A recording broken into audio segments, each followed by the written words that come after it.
تو اپوزیشن کے بڑوں کی بڑی بیٹھک، اندرونی کہانی سامنے آ چکی ہے، جبکہ Peoples Party P D M کا پہلے وزیراعظم کے خلاف عدم اعتماد پیش کرنے پر اتفاق ہوا ہے۔ اسپیکر وزیر اعلیٰ پنجاب کے خلاف تحریک عدم اعتماد بعد میں پیش کرنے کا فیصلہ ہوا ہے، جبکہ وزیراعظم کے خلاف تحریک عدم اعتماد اچانک لانے پر بھی اتفاق ہوا ہے۔ جی بالکل، آپ کو بتاتے چلے اپوزیشن کے بڑوں کی بڑی بیٹھک اور اندرونی کہانی سامنے آ گئی۔ Peoples Party P D M کا پہلے وزیراعظم کے خلاف عدم اعتماد پیش کرنے پر اتفاق ہوا۔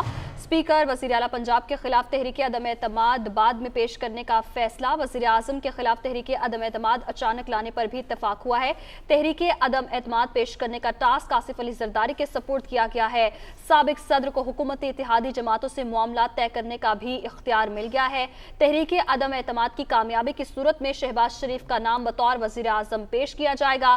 مولانا فضل الرحمان اور نواز شریف کا بھی شہباز شریف کے نام پر اتفاق ہوا ہے، تو تحریک عدم اعتماد پیش کرنے کا ٹاسک آصف علی زرداری کے سپورٹ کر دیا گیا ہے۔ سابق صدر کو حکومتی اتحادی جماعتوں سے معاملات طے کرنے کا بھی اختیار مل گیا ہے۔ ساتھ ہی ساتھ آپ کو بتائیں کہ تحریک عدم اعتماد کی کامیابی کی صورت میں شہباز شریف کا نام بطور وزیر اعظم پیش کیا جائے گا۔